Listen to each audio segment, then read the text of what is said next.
का वो दौर लोग आज तक नहीं भूले जब पूरी दुनिया लगभग अपने घरों में कैद हो गई थी। ऐसा लग रहा था कि दुनिया खत्म होने वाली है, लेकिन हालात बदले, माहौल बदला और जैसे तैसे करके दुनिया पटरी पर आई। लोग आज भी उस दौर को याद कर सहज जाते हैं। यही कारण है कि जब भी किसी राज्य में या देश में कोरोना की सुगबुगाहट होती है तो डर और गहरा हो जाता है। दरअसल एक बार फिर से कई देशों में कोरोना का नया वेरिएंट तेजी से पांव पसारने लगा है और देश के भीतर लगभग 11 राज्यों में मामले बढ़ने लगे हैं। बिहार में भी इसे लेकर अलर्ट जारी किया गया है और स्वास्थ्य विभाग तेजी से तैयारी में लगा है।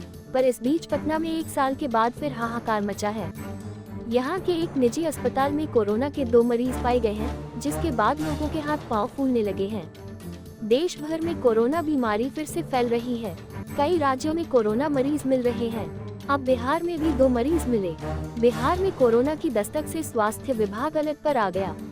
पटना में 4 दिन पहले 2 व्यक्ति स्थानीय अस्पताल में खांसी, बुखार, सांस लेने में कठिनाई की शिकायत लेकर पहुंचे थे।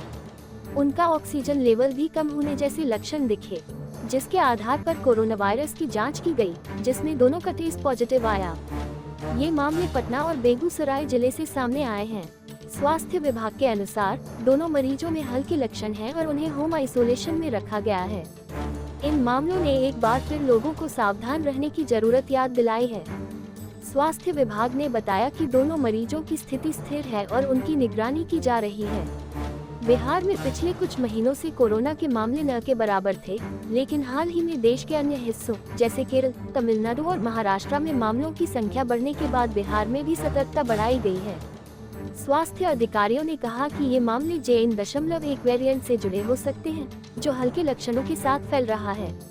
हालांकि अभी तक कोई गंभीर मामला सामने नहीं आया है। पटना के स्वास्थ्य विभाग ने लोगों से मास्क पहनने, सामाजिक दूरी बनाए रखने और बार-बार हाथ धोने की अपील की है।